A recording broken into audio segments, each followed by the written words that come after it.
A great group here already. So thank you all for joining us here. This is the last CLE we're putting on for the bar year through the CLE committee. I'm Daniel O'Neill. I'm one of the co-chairs of the CLE committee. You've seen it in the news, you've seen it on TikToks, you've seen it everywhere. Everyone is talking about residential real estate. So we are very fortunate to have two true experts with us here to answer all the kind of questions we have, tell us everything we need to know. And of course, even though this is in broadcast mode, if you all have questions, you can send them to us throughout the presentation. There should be a chat box.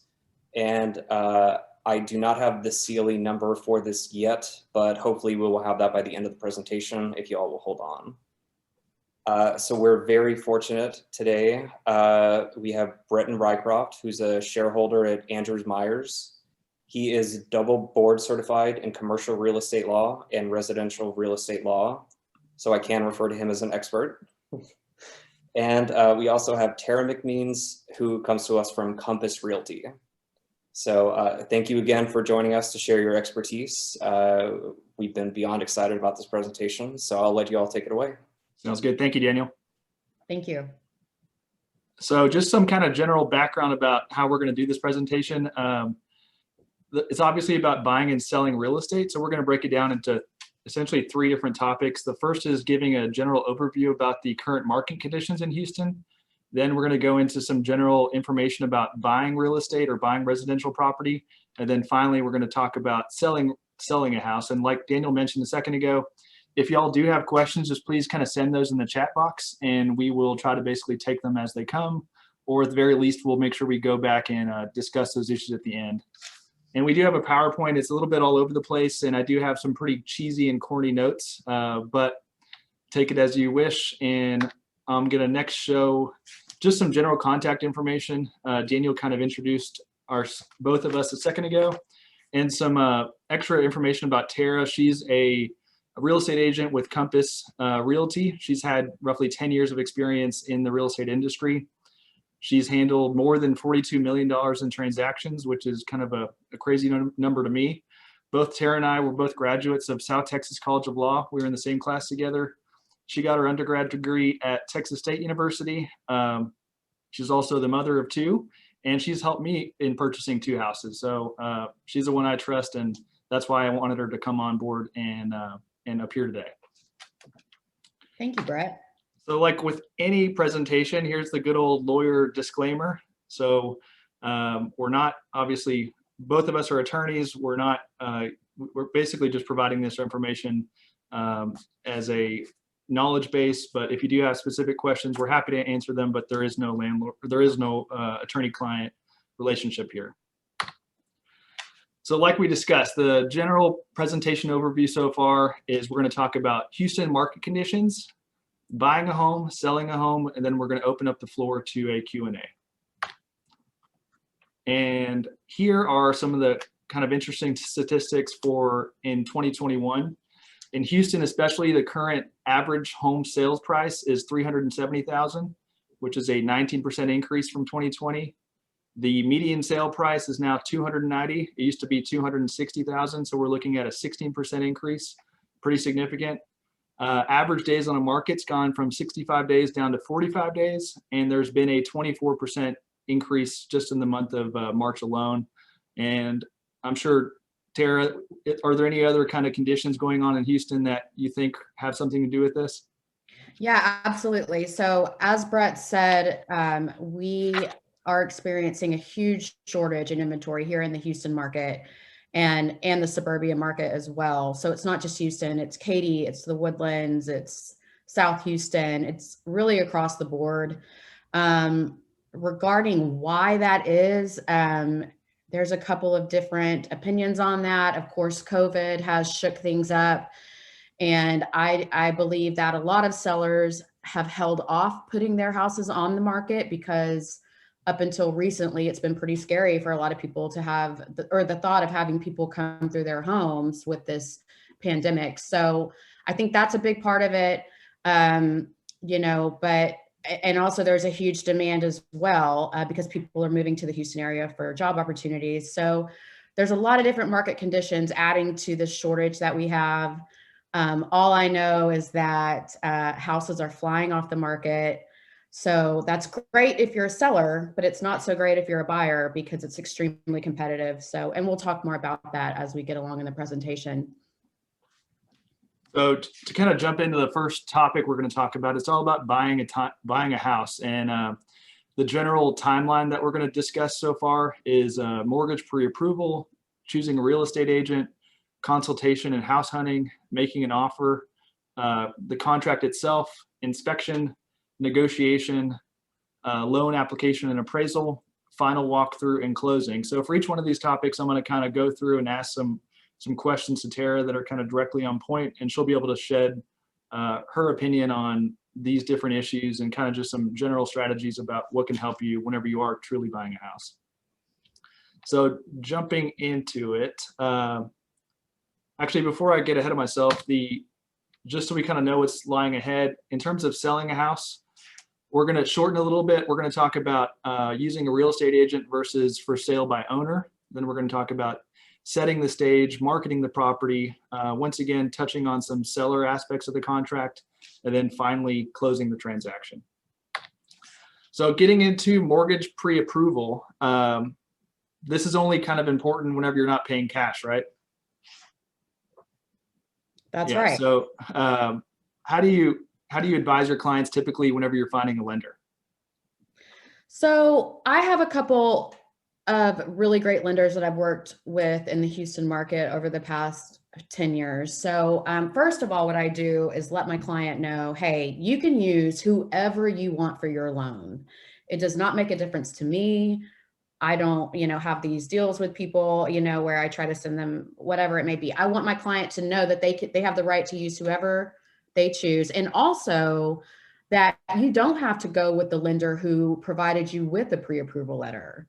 So it is important from the get-go to talk with the lender.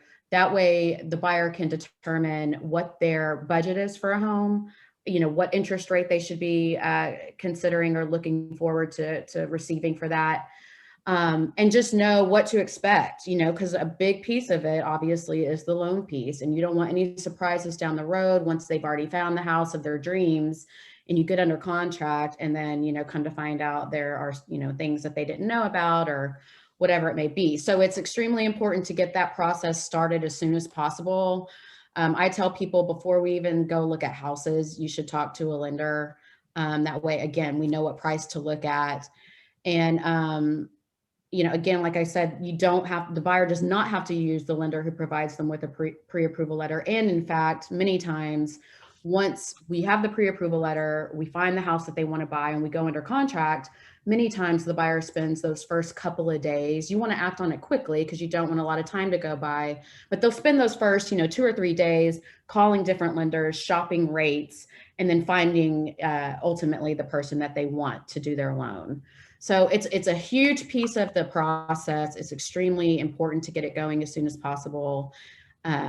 And I certainly have lenders that I trust who are very good. There's a lot of good lenders out there, but unfortunately there's some that aren't so great as well. So you want to, if you have a friend or family member who has had a great experience with the lender, you may want to call that person.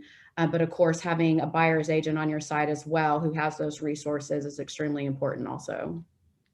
So next I'm kind of showing what a typical pre-approval letter is. So what does this letter kind of get you, Tara? So this letter gets you credibility, essentially. Anytime that you make an offer on a property, you send this pre-approval letter along with your offer to the listing agent, or your realtor sent it to the listing agent. So without this letter, a seller will not consider your offer. Basically, your offer means nothing unless you have a pre-approval letter in conjunction with it. So it gives you credibility. It shows that seller and that listing agent that you've done your homework. You've already been in touch with the lender. You are pre-approved for a loan. I will take it a step further, and we'll go over this some when we talk about the actual contract. But so you have this pre-approval letter. You say you get under contract with the house that you want to buy. You also have an amount of time in your contract. It's called the financing period. And on a 30-day close, it's usually about 20 or 21 days. And during that time is when your lender really digs deep into your debt to income. They look at all of your financial documents, your tax returns. And at that point, you have that time in your contract where you receive final approval for your loan. So this is step one, showing that you have been pre-approved so that a seller will even consider your offer. But just so everybody is clear here, you also have an amount of time in the contract where your lender can ultimately tell you, yes, for sure, you can get this loan. So you'll be protected within your contract. Again, it's why you need to have a good buyer's agent on your side, because they'll explain that to you and they'll make sure that you are protected in that way in your contract. And I'm just going to shed some more light on a couple different issues. So whenever you're getting contact with your mortgage lender, you're probably going to find out at this point maybe what the current interest rates are. You might find out, kind of get an idea of what closing costs are going to be. You might have an idea about down payment requirements as well as monthly payment requirements. And since we're talking to the HYLA today, and we have both basically attorneys and law students in the group, is there any programs that are available specifically for attorneys when it comes to mortgage lending? Yeah, there are. You would need to talk to an individual lender to get the details of those programs. But there are programs for lawyers, who may have higher debt because of law school loans, but who have a good job with good income. And those lenders who have those programs will consider all of those factors, and they will pre-approve you for an amount that that is appropriate depending on those factors. So yes, and there are different lenders that we could get each person in contact with so that they could learn more about those programs. Okay. And for the last note I have on this is that for myself, I use Cadence Bank, and they were able to waive the PMI interest, and they basically made it for attorneys where there's no down payment requirements. So I thought that was a good resource to be able to throw out there. Next, we're going to kind of jump into choosing a real estate agent. Tara, when it comes to choosing a real estate agent, what's important for your clients to kind of know on the front end when selecting someone? So this is a huge piece, especially, it's always important to have somebody working on your behalf and in your best interests, but especially in such a competitive market that we're in right now, you really do need to make sure that you trust your agent, that there's someone who communicates well with you and also has good relationships with other realtors in the area, because a big piece of successfully selling real estate is relationships. So you want to make sure that you're choosing somebody who gets along well with other agents, to put it very simply. So you want to look online on, hard.com, look at the agent's reviews. Any really good agent is going to have their reviews on har.com, and that is straight from their previous clients' mouths about how well or how poorly, unfortunately, sometimes that happens, the agent did for each client. So do that research online, sit down with people that you're considering hiring as your agent, go to coffee with them, ask them questions, make sure that you get along with them, make sure that they are someone who returns your phone calls quickly, just someone that communicates well, someone who has good experience, and also who can tell you that they have the resources that you need, whether it's lenders, inspectors are very, very important as well. So you want to ask them if they have those relationships with people. And then finally, it's also important, I believe, to find an agent who really knows the market area that you're interested in. Obviously, Houston's a huge geographic region, and there's all these different areas. So I do a lot in Houston, and I do a lot in West Houston, moving to Katy. But, I don't do so much in Pasadena or, Sugarland, maybe, for example. So you want to ask, where do they really focus? And do you think that they have appropriate market knowledge about the area that you're interested in? Then this is a kind of a question for myself, but whenever you come to actually picking a real estate agent, how many people should they actually interview before selecting someone?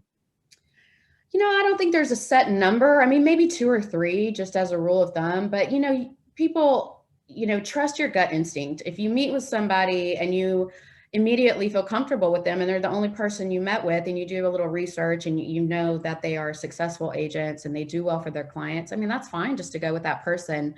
But to your point, Brett, it is prudent maybe to meet with 2 or 3 people before you, at least, before you make a decision, just to make sure that you're picking the right person for you. And then other question I had on that is, when you basically get into a relationship with a broker, is it typically exclusive on the buyer side, or is it exclusive on the seller side? Can you kind of shed some light there? Yes. So when you choose a buyer's agent to represent you, that agent will have you sign what's called a buyer's representation agreement. And it's an exclusive agreement. It protects both parties. There's protective language in that document for the buyer and for the broker. So yes, it's exclusive. And that's the document that you'll sign with the buyer's agent. And then if you're selling a home, you will sign a listing agreement, which is also an exclusive agreement. Some markets across the country don't work that way, but that's how the Texas market is. Gotcha. And as promised, here are some cheesy pictures that I found on the internet. This one's for Tara especially. Yeah. Oh yeah. So next we're going to kind of talk about the consultation in terms of meeting with your individual clients, and then house hunting itself. I consider this to kind of be the fun part of buying a house, because you're getting to go and do the house hunters basically demo, walking through a bunch of different properties to find one that kind of fits your needs. When you're actually going out and touring with people, how many houses on average do you typically show them before they ultimately pick a place? Usually, we may look at 10 houses before. Probably if I averaged it, that would be about where it is. Again, that changes with the state of the market. So, for example, I've got a buyer client right now who's a good friend of mine, and she's looking in the Heights area. And the Heights is a very hot area, just as Houston is in general, but the Heights, everyone wants to live there. So when a house pops on the market that looks really good and that's within her price range, we go and we look at it immediately. And it may just be that one house, and that's fine, because that's how the market is today. You have to move very quickly. So back to what we were talking about when selecting an agent, I mean, you want to make sure that you have somebody who does this full time, who can move quickly for you. If an interesting property comes on the market, you've got to go look at it quickly, because if you end up wanting that house, you have to make an offer quickly.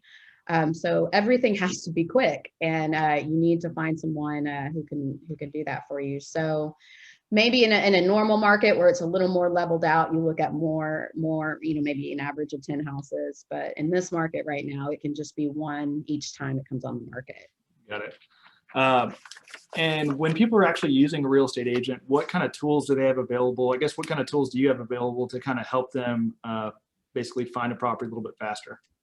So this is what's really interesting. So obviously we have HAR.com in Houston. Most people here are probably familiar with that. Even if you haven't bought or sold a house, you've probably looked on HAR.com. It's a very transparent program that Houston has, and we're actually very lucky to have it, because a lot of markets don't have something like that is so transparent for the consumer. So we have HAR.com to answer your question. The consumer can go on there and set themselves up on a search based on their criteria.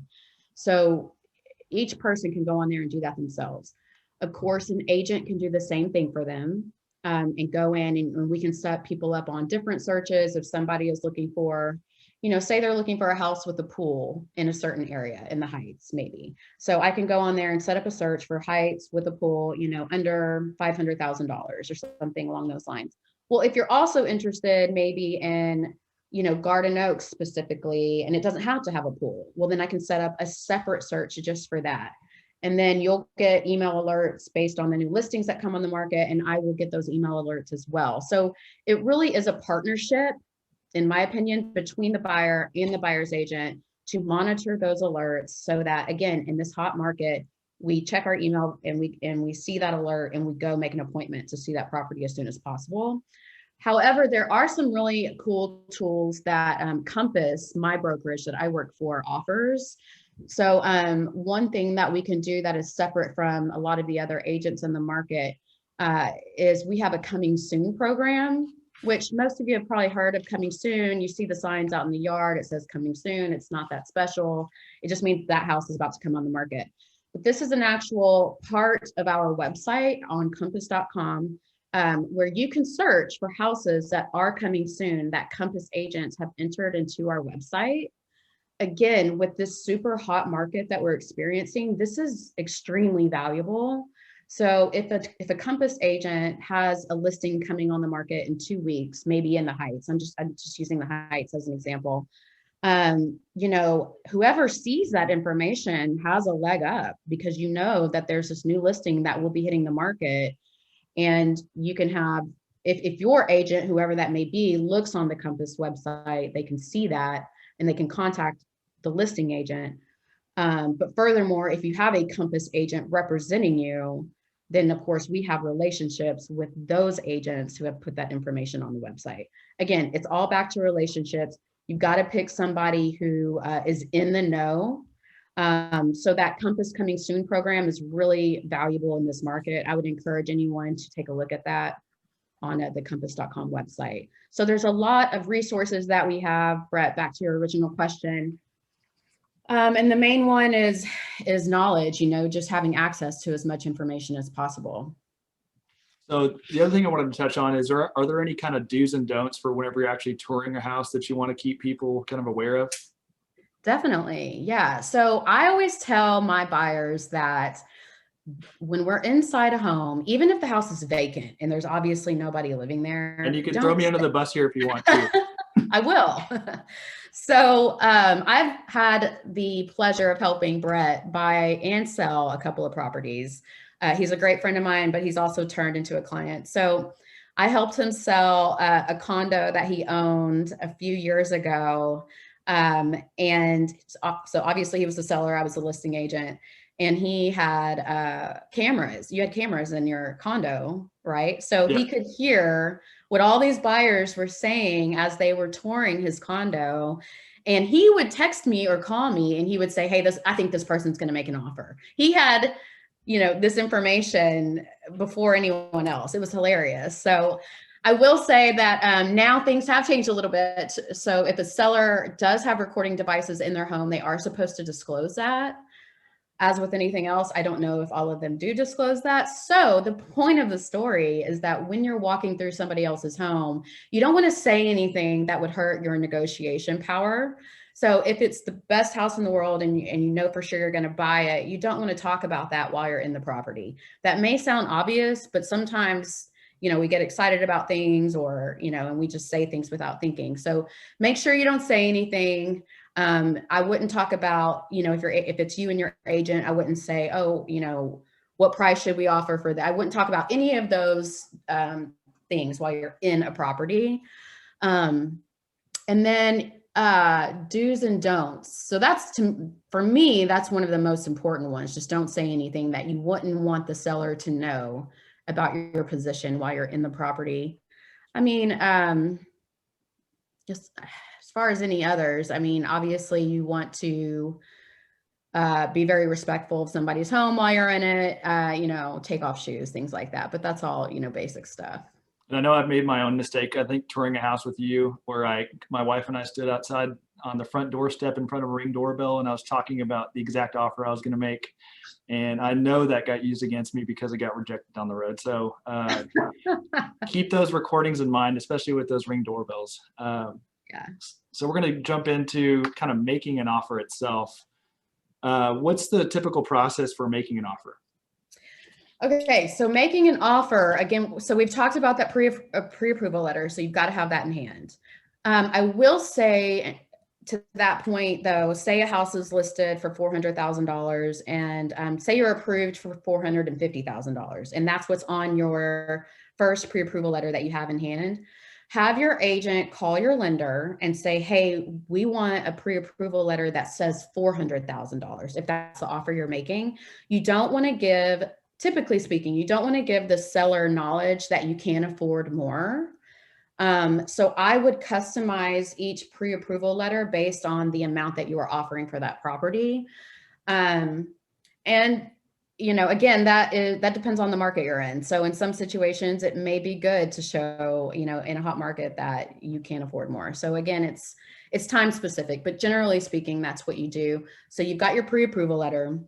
Your agent will know how to draft the offer documents. So there's a 1 to 4 family contract that we fill out, of course, with all of the terms. Your agents should sit down with you and talk about all of those terms and give you their opinion on what you should offer. We will go through that a little bit more in the presentation, but for example, price is obviously very important, but there are a lot of other terms in the contract that are pretty crucial to a seller as well. For example, the option period. So whenever you get a house under contract, you usually have 7 to 10 days as an option period. And that's when you get your inspections done. In a hot market like we're in right now, I tell buyers, okay, the shorter that period is, the more advantageous that is for the seller. So whatever you're comfortable with, you want to shorten that option period. So 7 days, even in this market, some people are doing less than 7 days. And you want to make sure that your agent is capable of getting everything done with you within that amount of time. So you want your agent to go through all of those terms with you and explain it to you so that you understand what you're offering.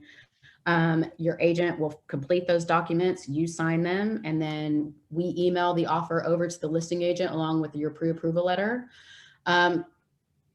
Any other information that a buyer's agent can give to a listing agent is helpful. So for example, you've probably heard of some people writing a letter saying, we love your property so much. We think it's the perfect home for our family. We hope you'll consider our offer.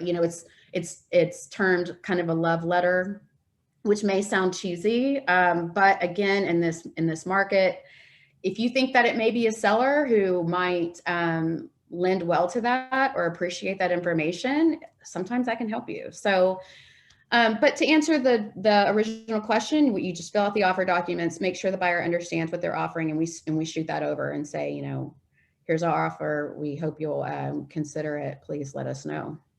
I think you kind of touched on this, but do you have any strategies for whenever it's going to be like a multiple offer situation? Yes, there are lots of strategies, and that is pretty much any buyer that I'm working with in today's market. It's all a multiple offer scenario. Even before that that's the scenario you're in, you have to act as if that's going to happen, because it probably will happen. So one thing that your agent needs to do for you is look at the comps. And that means look at the houses that have sold in the same neighborhood that are similar to the one you're looking at, and tell you, okay, their price is competitive or their price is too high. Give you their opinion of the value of the home. And if it is a really good asking price that they have, meaning it's very reasonable, in this market, many times the buyer has to go in over asking price. So that's obviously a strategy. I always call the listing agent beforehand and just try to fill them out a little bit and say, how's it going with this listing? How many, do you have any offers on the table? And you never know the information that somebody will give you. They'll give you more information than you're even asking for. So that of course will benefit my client, the more information I have.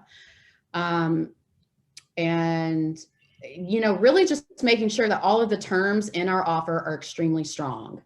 That's the main strategy that you have to use in today's market. All right, so we kind of touched on this a second ago, but so this is the typical 1 to 4 family residential contract in Texas. The TREC form is, besides this is 11-page contract. Besides this contract itself, what are the typical addendum that are incorporated into it? Right. So like you said, Brett, this is the main document, which will have price, the property address, the names of the sellers and the buyers, and the other terms that we've discussed.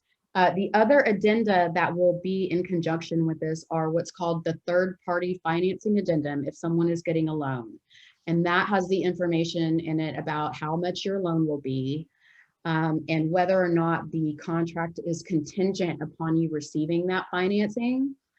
So for example, say you're buying a house and you do have $300,000 cash. You could pay cash for that house if it's, their asking price is 300.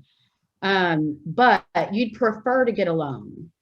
You might say this contract is not contingent upon me getting this loan. So that would be very pertinent information for a listing agent to know because it speaks to the strength of the buyer. So we've got the third-party financing addendum. Some other ones are non-realty items addendum. So any non-realty personal items that are in the property that you are asking to stay with the sale of the home, for which would be like the refrigerator, washer, dryer. Those are the other appliances like a stove and built-in microwave and dishwasher. Those are considered to be fixtures. So you don't technically have to write those into the non-realty items addendum, but anything that is personal property, you would write in that document. You would sign the seller's disclosure notice. So anytime a seller lists their house on the market for sale, they fill out what's called a seller's disclosure notice where they disclose anything that they know about the property. So you would sign that as a buyer. You're not saying that, and the Texas contracts technically are as is, but it also states in the contract that you do have the right to get an inspection done and then you can negotiate for any other repairs. But the disclosure notice is kind of just a first step for the seller to let you know, okay, all of these things are in proper order, but the dishwasher isn't working, for example. So you just sign off that they did disclose that to you and that you're aware that they disclosed that. Since you're talking to a bunch of lawyers, how often do you get to actually amend this contract itself? You can amend the contract as many times as needed. But typically you amend it after the inspection is done. And if buyer and seller negotiate for any repairs, which typically happens, then you will amend it.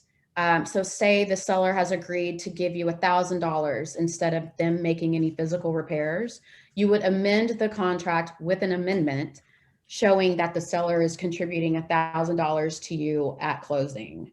So that's the most common and most frequent amendment. But you can amend it as many times as you need to.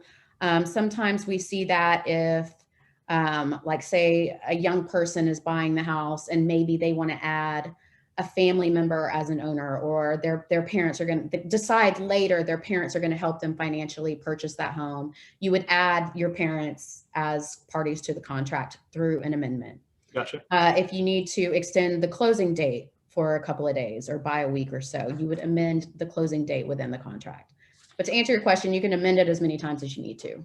Okay, and I'm going to shed some light on some other kind of lawyerly extra ways to amend the contracts, but they typically in this market are getting rejected. But we do have some clients that we do that stuff for. But kind of taking a step back, what's the basic process after you sign the contract for your clients? So after you have an executed agreed upon contract, and to that point, there is an execution date. So the date that both buyer and seller sign the contract, the last agent or the last parties to sign, their agent executes the contract with the date of that day. So say it's March 10th is execution date. The following day, whether it's a business day or a weekend, it doesn't matter. It's a calendar day. The following day is day one of the timeline. So if you have a 7-day option period, the following day after execution date, so that would be May 11th is day one. So then you would have until, or I'm sorry, March. So you would have until March 17th. That would be your option period. So within that time frame, again, that's when you would get your inspections done. You would negotiate any repairs with sellers. And really, you just want to, that's where you make sure that you want to buy this house. You have the unrestricted right to terminate the contract within your option period for any reason whatsoever. So if you wake up one day and you're like, I don't want to buy that house anymore, and you're within your option period, you just terminate. You do pay a nominal fee to the seller for that right to terminate. It's typically around $250. Again, in this market, we're seeing that number go up because buyers are trying to make their offers as strong as possible. So I'm seeing $500 for that, and I'm seeing $1,000 for that. So if it's a house that you're very positive that you will end up purchasing and you're not, and you don't think you'll terminate, you might want to offer $1,000 for the option period. If you close on the house, that amount gets credited to you at closing. If you decide to terminate within your option period, you do forfeit that $1,000 to the seller. And what about getting title insurance and a survey? Yes, so there is a portion of the contract that talks about title insurance. So the buyer's agent who is making the offer will write in the title company that they want to use. And then of course, that title company will start doing their research, and they will provide title insurance for that property. And then for survey, a lot of times a seller will have a current survey that they're willing to share with the buyer. And that saves, because getting a survey done costs money, so somebody has to pay for that. So if the seller is sharing a survey with a buyer, they technically don't have to purchase a new survey. Some agents, tell their buyers, hey, you should just go ahead and buy a new one anyway, just to have the property resurveyed. There's no issues. So a lot of times we'll do that as well. But within the contract, there's a couple of different options there. But say that that the survey, the seller has a survey. You say, okay, the seller is to provide me with a copy of the survey within 3 days of contract execution. If you know that they do not have a survey, there's another paragraph where you say, buyer will purchase a new survey within, you put in the number of days, within 10 days after contract execution or something like that. So kind of briefly touching on it. So there are some custom addendums that we can do for clients, but I guess in this market, it's really at the discretion of the buyer. These include maybe revisions to the termination section where we could strike out the specific performance provision. We could talk about something that Tara mentioned earlier, the right to assign the contract. So maybe I'm originally buying it as the buyer, but maybe I want to have it in a business name. So I want to have that option to sign the contract later. You could also change the disclaimer provisions where that as is provision is getting changed to making it more enforceable against the seller on what actual conditions on the market or on the property are there and what kind of requirements they're supposed to show to the potential buyer.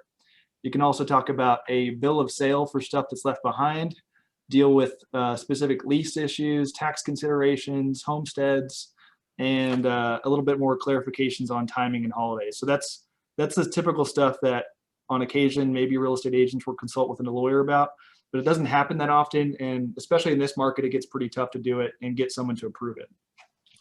So we've kind of talked about a little bit about the inspection, but so the typical time frame is how many days after you sign the contract? In today's market, I would consider the typical amount of time 7 days a week. And what are all the things you have to do during that week? Okay, so the first thing that you want to do is get your inspection scheduled. So you want to ask your agent, hey, who should I hire as an inspector? And you should get a couple of names from your agent.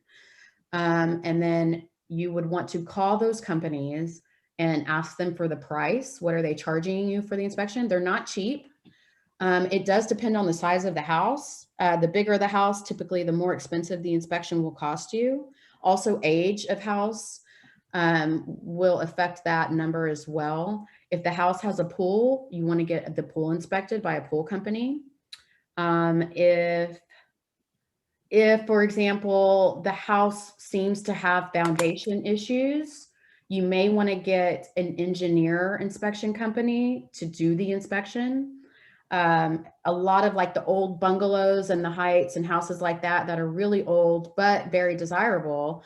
I would always tell my clients, look, let's call an engineer inspector because it's a little more expensive, but it's a huge. It's really worth it, obviously, to make sure that the foundation is in good shape. So you want to get your inspection scheduled as soon as possible, especially if you have a shorter option period. That's number one. You want to call around, say, hey, what's your price? How do you, what do you do? What's your process? And when's the earliest you can get out to the property? Because again, you have to move quick. You want to get that inspection done quickly. And that way you get the inspection report back quickly. So every inspector will draft up a report and you'll get that. It's usually, sometimes it's that night you'll get it if they work quickly, but it's usually the following day. So you'll get that inspection report. You'll obviously look through it. They're very detailed, which helps the buyer. You want them to be detailed. Inspectors find big issues, but they also find a lot of little issues. So it's extremely detailed. You want to go through it with your agent and go through it line item by line item and, you know, say to yourself, okay, this is a big deal, but this isn't a big deal. Make your list of things that are deal breakers, if there are any, and say, okay, agent, I want you to tell or ask the listing agent, you know, we want the seller to make all of these repairs, or we want a credit in lieu of the seller making those physical repairs. So you want to get to that process as soon as possible within your option period, because then you'll find out, okay, is the seller reasonable? Are they working with you? Or are they just going to say, no, we're not doing anything. And if you don't like it, you can terminate and we'll put it back on the market and we'll have it sold in a few days. So it's really situation specific. But either way, the most important thing is that you know after that inspection that if you move forward with the sale, that you're purchasing a home, that's a good investment for you. That's not a bad purchase. Whether the seller's going to make the repairs or not, or maybe you might have to do some of them after you close on the house. The main thing is that you're buying a good house. So back to your question, Brett, you want to get that inspection scheduled as soon as possible. You want to make sure you understand everything about that house. And make sure that you're willing to move forward with a transaction. And why that's important from a contract perspective is after your 7-day option period is over, you no longer have the right to terminate the contract for any reason like you did. You've moved out of that option period. So it's important, again, within those days to make sure that that's something you're willing to do. If you backed out of the contract after that period, you are technically in default of contract, unless it's for financing. We'll talk more about that in a minute. But say you can still get your loan, but then you still decide, okay, I don't want to buy this house. At that point, your earnest money is will go to the seller. I don't think we've talked about earnest money yet. It's typically 1% of the sales price. So if you're buying a $300,000 house, it's $3,000. That goes into escrow at the title company. So back to why I brought that up. If you decide to terminate the contract later, you are forfeiting your earnest money, and that's a bigger amount than the option fee. So you just want to make sure financially that you're willing to move forward. That way you're not losing this money that you've put up for the house. And a question I get a lot about is whenever sellers have previous inspections that are done at the property, is the seller required to furnish those to the buyer? They are if it was done within the previous 4 years. Okay. If they got an inspection done 6 years ago, they are not legally required to provide that. It's within 4 years. And you know, it's good information because a lot of times you'll see what that inspection looked like whenever it was done. And then you can ask, okay, thank you for providing the inspection report. Now, can you tell me what repairs were made after this report was done? And then they'll tell you. And of course, a lot of times, time has gone by. So you still want to get your inspection done. Because there could be new issues with the house since the time that inspection was done. So you still want to, spend the money, get your inspection done, but knowledge is power. So if there is a previous inspection report and any information pertaining to that, of course, it just helps your position. The kind of the general conditions that I wanted to make people aware of whenever they're looking through these are galvanized piping, electrical wiring, whether it's aluminum, whether it's copper. Check out the condition of the roof, look at foundation issues that Tara mentioned, check about water intrusion concerns or flooding, and then finally, was there any construction that was done on the premises and was it done to code? Those are a little bit more detailed issues, but they're important to note because it kind of does change the actual value of the property. And then getting back into the as-is provision of the contract, does it really release people from all liability if it's just an as-is contract? So the Texas promulgated real estate contract, like you just mentioned, it's as is. But each buyer will get their own inspection done, and then they still have the right, like we talked about, to negotiate any repairs. So as long as the seller filled out the seller's disclosure notice, and the buyer obviously signed off on that, then there's no way to prove that a seller had knowledge about an issue prior, if they didn't disclose it. So No, it's not really worth anyone's time trying to make that fight. no, it's But basically where the lawyers get paid essentially. But the two things I wanted to mention with the as-is provision is it's a requirement under section 5008 of the Texas Property Code. And there's two, I guess I'm just going to throw out there two different cases that are on point. One from Prudential Insurance versus Jefferson Associates. That's a Supreme Court case. It says the as-is agreement will not bind a buyer who's induced into entering the agreement because of fraudulent representation. So that's the main thing. If we can show that there was fraud, then maybe we can weasel out of having to be bound by that contract. And the same thing, an as-is clause that is induced by specific misrepresentations about the condition of the property will not shield a seller from liability. And that's another Supreme Court case, Williams versus Dardine. So we're getting kind of way too detailed into the as-is provision, but there's a lot of different stuff going on behind the scenes. So after you close on the transaction, if you find something you feel was not represented to you, that's where those email correspondence, discussions with the broker, they become really relevant. And Tara, I think we're going to jump into kind of the different negotiation tactics when it comes to basically buying a house, negotiating the price.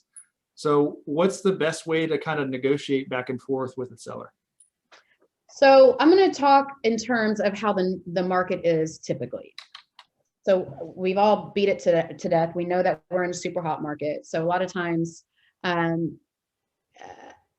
the house has been on the market in this market for one day, you don't have a ton of negotiation room with price if it's a good house and you know it's going to sell quickly. If the house is in a good area and it has been on the market for 25 days and you know that there's no offers, well, then that might be a different scenario. The best way to negotiate price would be for your agent to be familiar with the comps, what has sold in that area, and how it is similar to the subject property, and why the price that you're offering is appropriate versus the price that they're asking.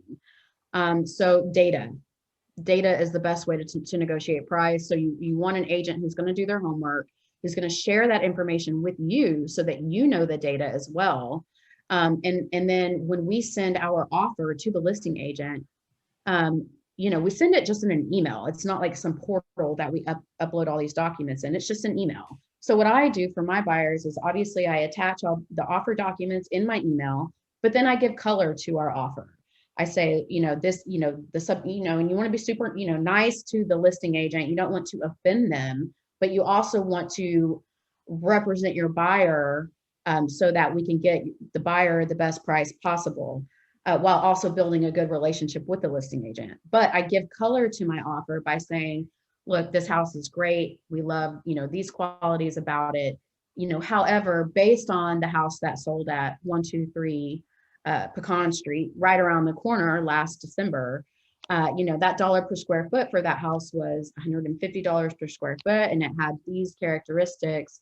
Therefore, we believe the appropriate price for the subject property is X amount of dollars. You give them data, you let that listing agent know that you've done your homework, that you're familiar with the market. And then, making the other terms of your offer very strong. So say you're asking for, or you're making an offer that's $15,000 below their asking price based on the data that you have. You show that listing agent that you're a very strong buyer. You've got your pre-approval letter. You're putting down however much you're putting down. You highlight the strengths of your offer, even though you may be asking for them to come down on their price a little bit. And how do you typically handle situations where during the inspection you found something that was wrong with it? Do you typically ask the seller to make those repairs, or is that something the buyer is going to basically do or pay for? Again, depends on the market. You always ask, though, even in this market. I mean, if we get a house and to that point, say the buyer is paying full price because, there was a lot of competition, or maybe they're even paying a little bit over full price. And then you get your inspection report done. Well, then you as the buyer's agent, you have some power because you can say to the listing agent, look, my client ended up. He's paying $10,000 over asking price or full asking price, and that was based on, the assumption that the foundation was in good condition. And say, for example, it's not. You know, now that we know that the foundation needs work, you know, we respectfully ask that the seller make those changes or make those repairs prior to closing. And then or we, you know, we ask for a credit towards our closing costs at closing in lieu of the seller doing that. So even in a hot market, I mean, you always ask because it's a whole nother round of negotiations. So you've got step one, and that's negotiating price and the contract terms. And then you do have another round of negotiations during your option period once you get that inspection done. So I would always, you know, tell my client, look, if you're uncomfortable with some of these repairs, we need to ask them to fix them. And then you go from there. I mean, if the seller says, okay, we're not willing to do that, but we'll give you $5,000 instead. Well, okay, that may work out for my client. So it's a whole nother round of negotiations. But back to your question, you always ask for them to make the repairs. Because at that point, even if there was a lot of competition for that house, you are the party to the contract. I mean, you got the house. So it's not like they can say, the seller in Texas, the seller has no right to terminate a contract. So even if it like ticks off the seller, it doesn't, at that point, it doesn't really matter because you are the party to the contract. But so next we're going to talk about a little bit about loan application and appraisal. And I think that was the 21-day financial contingency that permits basically buyers to be able to walk away if they don't meet the basically get approved for a loan or the house doesn't get appraised. What's the typical time frame on getting the loan approved and getting appraisal done? So in a typical 30-day escrow period, which usually that's about how long it takes. That's, you know, if you make an offer on March 1st, you know, you should probably put in like a March 30th close date if you're getting a loan, because lenders today need about 30 days. So if it's a 30-day escrow period, a 21-day financing period is typical. Again, in this market, you might offer 14 or 15 days just so that your offer is a little bit stronger. But at that, you have to ask your lender, hey, when can you get this loan done? How quickly can you move? And how quickly can you get me my final approval? So if they have a lot of your financial documents already, they may say, look, put in 15 days, we can get it done. So what happens in a situation where like that you're buying a house for $400,000 and the appraisal comes back at $300,000?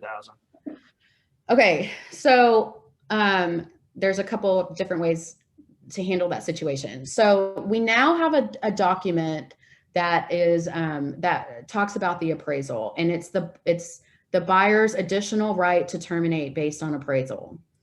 So there's three options within that document. You can say that the buyer waives that appraisal amount and say, like you just said, the contract price is $400 and the appraisal amount is $300. The buyer is stating it doesn't matter. I will bring $100,000 extra cash to the closing table. I will make up that difference. I am waiving my right to terminate based on a lower appraisal. There's a second option where the buyer can say, I will pay up to $20,000 in a difference. And then there's a third option that says the buyer has the additional right to terminate the contract if the house does not appraise. So in a softer market, usually buyers check box 3, where they just have the right to terminate if the house doesn't appraise for the contract price. That's very typical for that to be the scenario. In this market, that is not typical. And as a listing agent, if they have 10 offers on the table and a buyer is saying that they have the additional right to terminate based on appraisal, that's a big red flag. And especially because appraisals are an issue in this market, because prices are being driven up so much because there's no inventory. There's still an appraisal issue. You know, just because the market's hot and there's no inventory, a property has to appraise for the contract value. So that's a big part of our business right now. So again, you want to pick an agent who is aware of that situation and aware of how to handle that. But so to answer your question, there's a document that we have that discusses those options. And whenever you're doing the actual final walkthrough, what's like a typical situation where you find something that wasn't addressed? What happens then? Basically, so that does happen sometimes. So say, I'm just going to give a real common issue. Like a lot of times a buyer will write in the contract that the seller should have done like a deep clean move out, a deep move out clean. And the seller agreed to do it, but maybe they forgot, or maybe they wanted to see if the buyer wasn't going to notice, or maybe they didn't have the money to do it and they just, anyway. But a lot of times people forget because that contract was signed 30 days ago. There's been all of these things going on. You know, they're packing up to move. And so the day before closing, the buyer goes there with their agent and the house is filthy. Everything's out of it, but it's just absolutely filthy. I, as a buyer's agent, would just get on the phone immediately with the listing agent and say, look, y'all agreed to do this. We're not going to sign if y'all don't have the house cleaned. At that point, you actually have a decent amount of leverage because the closing is, you know, usually the following day and the seller wants you to close on the house. So a lot of times they'll actually make things happen if you're upset about, you know, the way that they left the property. But yeah, I mean, you just get on the phone and you say, look, this is what you contractually agreed to do, and we need you to follow through with that before I sign. Let's see. So for the sake of time, I'm going to fly through a couple of these next ones. So obviously the next step in the transaction would be closing. And that's a pretty typical situation where the parties go meet at the title company. All the documents are exchanged, the money's transferred, then you ultimately get the keys. So kind of flipping sides here, we're going to look at selling a house and the actual timeline there. And since we're kind of running short on time, I think we're going to spend a lot of time on basically using an agent versus for sale by owner, and then some of the basically normal procedures and plans that a real estate agent can do with respect to marketing the property. So looking at basically what are the normal questions you get on, should I hire a real estate agent or should I basically sell the property on my own? So I don't get that question too often because at the time of the meeting, they have already established that they probably need to hire someone to market their home. But of course we have that conversation. So, and it, you know, a lot of it sounds obvious. For sale by owner, the only thing usually a for sale by owner does is they stick a sign out in the yard. And it may be on a couple of websites online. I think you can pay to put it on Zillow or something like that. But in terms of real marketing, there is none. There is none. So, you know, in my professional opinion, it's a huge mistake. And it's a mistake to assume that because we are in a hot market, that means everyone can stick a sign in their front yard and sell their house. Because first of all, they need someone to tell them, look, this is the absolute highest price we can get for your, or best price we can get for your home. Here's what we should list it at. Or maybe we should list it right under that number so that we get multiple offers. And then you have even more power once we have all these offers on the table. So you want to choose somebody who is going to talk about all of those different options with you, because it's a crazy market and you want to make sure that you're pricing your house properly.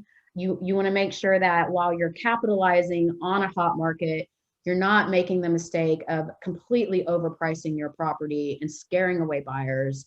And then on top of that, you need someone who actually is going to market your property. So you want to ask an agent, you know, what do you do to market your houses? How do you sell your houses? How do you get my listing in front of potential buyers? So you want to ask your agent, you know, what kind of, professional photos are you going to do? Are you going to do a listing video? Are you going to do a Matterport 3D tour? All of these are huge online resources that buyers absolutely love, and they expect. You know, we've got people moving to the Houston market from all over the country, all over the world, and they are looking for houses online and then picking their favorite 3 to 5 homes, and those are the ones that they're going to go see if they even come to have an opportunity to come to Houston and see them.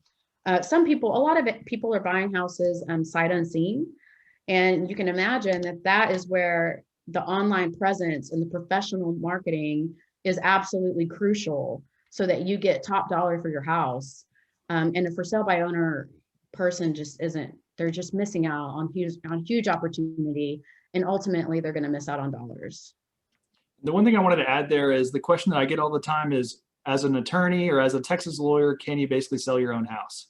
And the short and sweet answer is you can basically go out and purchase your own house. You can even earn a commission. But the one thing that brokers can't do is they can't pay a lawyer directly a commission. That's basically banned under the Texas Brokers Act.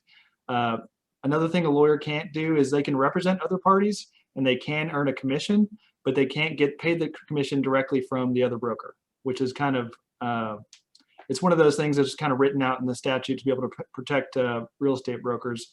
And then finally, on that same note, a Texas lawyer can't go out and sponsor an LLC. You can't basically have a bunch of brokers working for you, but you're well within your rights to go out and basically represent people, earn a commission, but that commission's got to be paid directly from the seller to the buyer. It can't be paid from the seller's broker directly to the attorney. And I'm sure I'll get questions on that later. But we are looking like we're right at the hour mark. So I'm going to skip ahead a little bit. In terms of getting back on topic with using a real estate agent, what are the big resources that you have when it comes to marketing the property? I'll go through them quickly. I mean, I've got a professional marketing plan that I could share with anybody that has everything in depth. But like I said a minute ago, professional photos are key. For all of my listings, I have my photographer go at about 6:00 p.m. in the evening, so they get the daytime photos, and then they also do like some sunset photos, and those pictures pop online. So whether it's a little tiny listing or an expensive one, I like to do that for all of my listings. I do lifestyle videos, so nice video content of the home, along with voiceover about, different attributes of the house. I do Matterport 3D tours. Those are the little dollhouse tours that you've probably seen where you can walk through the floor plan of the home behind your computer. Relationships with other brokers in the area, letting them know about the listing before it comes on the market. And then also right when it does hit the market, sending out information and emails to those brokers in the area saying, hey, look, I've got this great new property over in the Heights. It's got X, Y, and Z. Y'all need to go check it out before it sells. And just making sure that, everyone in the area is familiar with that new listing. Our Compass website is very user-friendly, and it's very, we put everything on all of the websites that you guys are familiar with, Zillow, Realtor.com, all of those. So again, your internet presence is huge. I tell people all the time, your first listing is always online. So you've got to pick a listing agent who's going to market your property very, very nicely online. Let's see. So I think we are roughly out of time. So I'm going to open it up to a Q&A. And I do have one question from Dana. She asked, how do first-time buyers loans and programs work, and are they beneficial? So again, I can get any of you guys in touch with some good lenders who can really explain these things for you. But yeah, they're beneficial. So different lenders will have different products that they can offer you where, if you're a first-time home buyer, maybe you only have to put down, I don't know if it's 2% today or 3%, a fairly nominal amount to get you into your first home. With a good interest rate, but they would, of course, would still have to look at your credit and your income and all those things, and everything would have to make sense. For the specifics of those programs, I don't want to speak out of turn or say anything incorrect. So the best thing would be to get you guys in touch with a couple of lenders that I trust, and they can explain that to you in depth. And then Tara, I got a question from Carter. He's asking, are commission rates negotiable when engaging agents? Can you basically change from the standard 3% split? Yeah, so they are negotiable. 6% total is the standard industry standard. And typically the seller pays that amount. So if a seller puts his house on the market, they offer a buyer's agent 3% out of that 6%, and then the listing agent would typically keep 3% as well. That's the standard setup. Now, is that negotiable? Yes, it is. You always, as a listing agent, you always need to or should offer a buyer's agent the full 3%, because that's how you're going to sell that house. If you start putting in 2.5% or 2%, I just think it's a big mistake. And a lot of agents, buyer's agents, are not going to show that house. Even if they know that their client would love it, they're going to see that reduced amount and they're not going to show the house. So you always offer 3% to a buyer's agent. If there's anyone taking a cut, it's going to be the listing agent. And again, it's negotiable. I always tell people, look, let's talk about what I'm going to do to market your home. And if there's something you want me to cut out, maybe we can discuss reducing that 6% a little bit. It is, you know, just specific to the situation. But yes, they are negotiable. And I think that answered Douglas's question as well. If you know this, Tara, do you know what the typical debt to income ratio is looking like for someone to kind of keep in the back of their mind before they go talk to a lender? I don't. Okay. Yeah. So that's one that there's really no harm in going and talking to a mortgage lender. They'll be happy to visit with you. They'll be happy to kind of tell you what documents you need to get together. And those rules, sorry, Brett, those yeah. rules are changing day to day. So even if I threw something out, the chances are that it's changed today. So I don't want to give anyone wrong information. But like Brett was just saying, it doesn't cost you anything to talk to a real estate agent, to talk to a lender. Everybody wants your business. So if you have questions and you're thinking about buying a house, make a phone call, ask them the questions that you want answered. Gather as much data as possible, and a good agent and or lender is going to work with you and educate you on all of those things so that you can make a decision, you know, is now a good time for me to buy a house? And then the last question I think we had is from Carter. He was asking, with respect to inspections and inspectors, are there people who kind of specialize in certain issues? And the answer to that one is yes. If you want someone who specializes in plumbing, you can get a plumber. You can have an electrician come and inspect. You can have as many as you want as long as it's done in that option period. There's also certain engineering companies that kind of are a jack of all trades. There may be a PE that can come through and look at the house, take pictures. And with a lot of us being attorneys, you may have access to kind of litigation personnel, experts essentially, that you can pay a little bit more of a fee, but they do give you a more kind of solid report that's helpful whenever you do make that decision to buy a house. And I think we ran through all the questions, but yeah, I just wanted to thank y'all for your time and participation today. And thank you again, Tara, for basically coaching us along and explaining the process.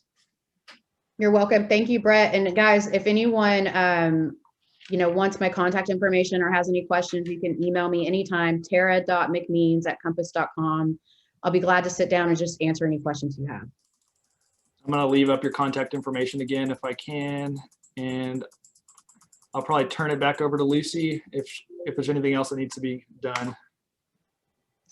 Or maybe to Mrs. Zuniga.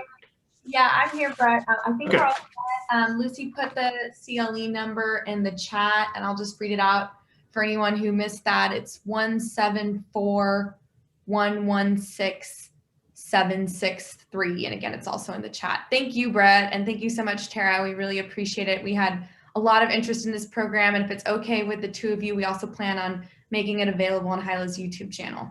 Yes, ma'am. Sure. That sounds great. Thank you. Thank Great. you. Spread the word. Have a great rest of the day. You too.